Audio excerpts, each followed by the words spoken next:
Are you a people pleaser? Are you constantly or at least consistently worried about what other people are thinking about you?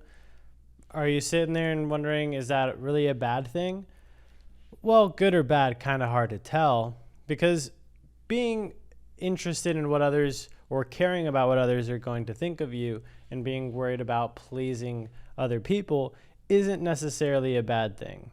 But I think we can both agree that if you are too worried about what others will think of you and pleasing other people, this can easily lead into a slippery slope. I mean, for example, if you've ever seen the movie Yes Man, right? The one with Jim Carrey, really, really funny. And I think it hands in a really great opportunity of us being able to understand people pleasing, saying yes to everything, although on its surface can be really great and will open a lot of opportunities, can also lead to a very easy burnout.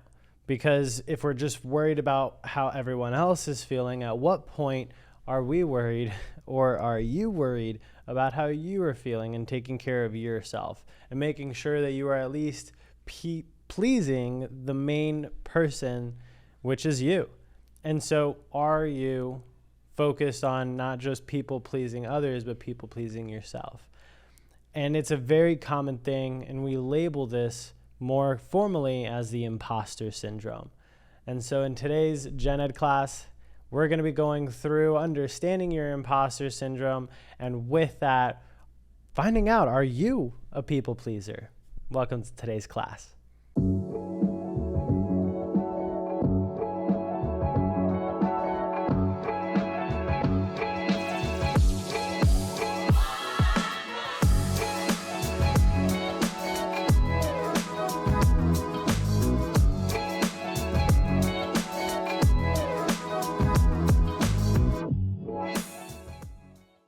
Okay, so when it comes to being a people pleaser, the first way that I want us to understand this is through a more formal term, being our imposter syndrome. And so people pleasing tends to come through the aspect of our imposter because we don't want others to think less of us. And then from there, this aspect of fear. So where does people pleasing, being this imposter, tend to come from? Well, it's somewhere between where you currently are and where you want to be. That gap is going to be the severity in which you feel the imposter's grip. But let's look at it in the same terms when you're just hanging out with people. For example, you're not someone that really posts all that often on social media. Okay. And maybe your reasoning goes as far as, I don't want everyone knowing about everything that I do. But you have social media and you probably have 100 followers. So how exactly are you flying under the radar? Oh, okay, yeah, you don't post. But so then what's the worst part about you posting something? What's the worst part about you putting yourself out there? Seriously, what is the worst part? And as you sit there, you may start to come to realize, well, people might think of you a certain way. Okay, but genuinely, what's the worst part? Like, is someone going to kill you? Is your family going to disown you? Is this going to then destroy your ability to earn any sort of income or a living and make any sort of food so that you can eat and survive? Like, what is really the worst part? Okay, it's just an emotional tax. Hey, look, and the thing to understand here is there is a very much real cost that we feel. It may not be monetary, and we can understand that this is the direction we're supposed to be going. Yes, I know that if I want to generally be more successful, I should be someone that people just generally know more about, but I'm not tending to do that because what if people just don't think I'm worth listening to? What if people don't think that I'm someone that's credible? What if no one is even interested in something I have to say? What if? Right? And then it just turns into this negative self-talk where we get stuck in our own heads. Because again, we're so focused on everyone else and pleasing them, we don't do any sort of pleasing of ourselves. And now from here, we can try and take it a step further. Without going overly deep, we can, I think, agree that a lot of things will stem from our childhood. Right? In what points in your childhood were you trying to compensate in some way? Because realistically, being a people pleaser comes from the desire to please our parents. And assuming that both of them were there, depending on how much of that they gave us.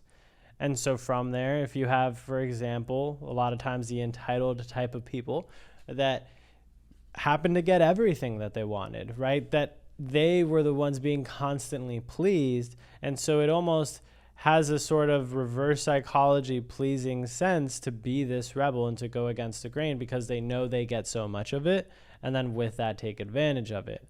But similarly, then you have the other spectrum where it's those that perhaps didn't have the parents that were all that affectionate, and with that they were generally very hard to please.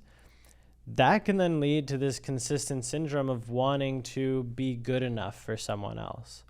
And then this is just the, as you're noticing, continuation of the worth that we have for ourselves. For example, why do you need to say sorry so much? And maybe you don't, but I know we can both agree that a lot of people do. And maybe you do. And so if you're saying sorry a lot, just try and ask yourself, wait, what am I saying sorry for? Like, did you really do something so, like, what are you apologizing for? And the reason that I say this is, one, to the point of people pleasing, but two, to the point of desensitization, right? When we start apologizing or constantly in this sorry frame, what does our sorry mean anymore? It's the same way. If you're someone that says yes to everything all the time, or you have a friend of yours, for example, that says yes to everything all the time, but then they tend to fall through, or half the time they don't make it, then what's the point of having them or inviting them? And better said, what's the value of the yes that they're giving you? Does it really mean anything? And so from there, being a people pleaser is wonderful, but are we just doing the polite thing where we say yes and then we feel like we're pleasing people, but we end up just having a neutral tone or a negative tone or taste in the people that we know's mouths, right? Is that what we want? And a lot of the times when we start to sit and think, am I a people pleaser? It typically starts from, are you apologizing a lot for things that there's no reason for you to be apologizing for? And then from there, where you are allowing others to supersede you so that you come off as a nice person. I mean, look, I can't imagine that you, if you are a people pleaser, are sitting there thinking about all of the times that someone was just so nice to you. Now, granted, not to say that you do or don't, but my point in this is when it's just the little things. Obviously, when you have someone that goes out of their way tremendously, that's gonna be memorable. But the little things, when it's just the day-to-days where you want to be a nice person, but where you end up little by little continually putting yourself to the back. And then the thing is people, especially people pleasers, become so surprised because what they want to do is that they want to go ahead and shrink themselves within the group, right? Let's say that everyone's getting food and it's something that we tend to do regularly, but the people pleaser doesn't want to be a hassle. They don't want to make a ruckus. So they just get the minimal, the little things, the easy things, the things that everyone kind of knows, but it's also just so obvious that it's that easy to forget. You know what I mean?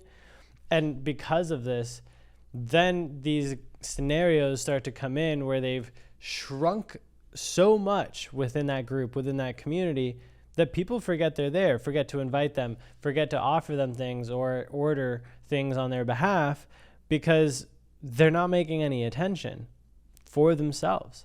And so the biggest flaw, I'd say, to people pleasing is going to be this reversion or reclusion of self so that we're not popping up in front of everyone else.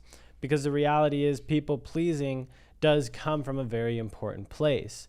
And that people pleasing being us fitting in with our tribe, with our community, with society. Because when we are at least able to be conscious of this, we can affect these things in positive manners.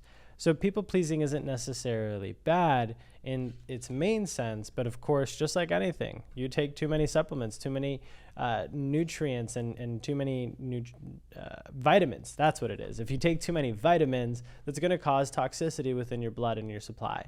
So the big thing here when it comes to people pleasing is that it's not necessarily bad, but definitely too much of it is only going to be bad for you.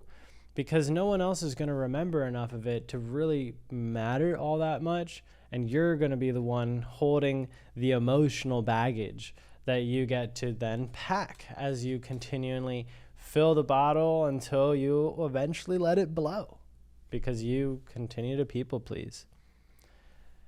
Take the signs, sit down, reflect on the questions asked within the episode within today's class so that you can become clear on your signs.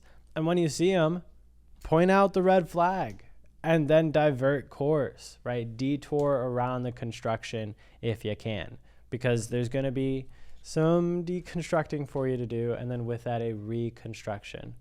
There's no need to apologize for most of the things you do. Just do what you want to do and be a nice and good person about it. But don't worry about people pleasing, because the same way, you need to first focus on pleasing yourself. And you'll find that the more you do a good job of getting yourself solid, you're not going to be apologizing nearly as much, nor care about pleasing as much, because you're just trying to compensate for something that you don't currently have. If you found value in today's class, in this episode, definitely make sure to go to your social medias and share us along your platforms to your friends and family so that they can gain value the same way that you did. Make sure to hit the subscribe button, the notification bell, so that this way you know when the next episodes and the new classes are coming in and coming forward.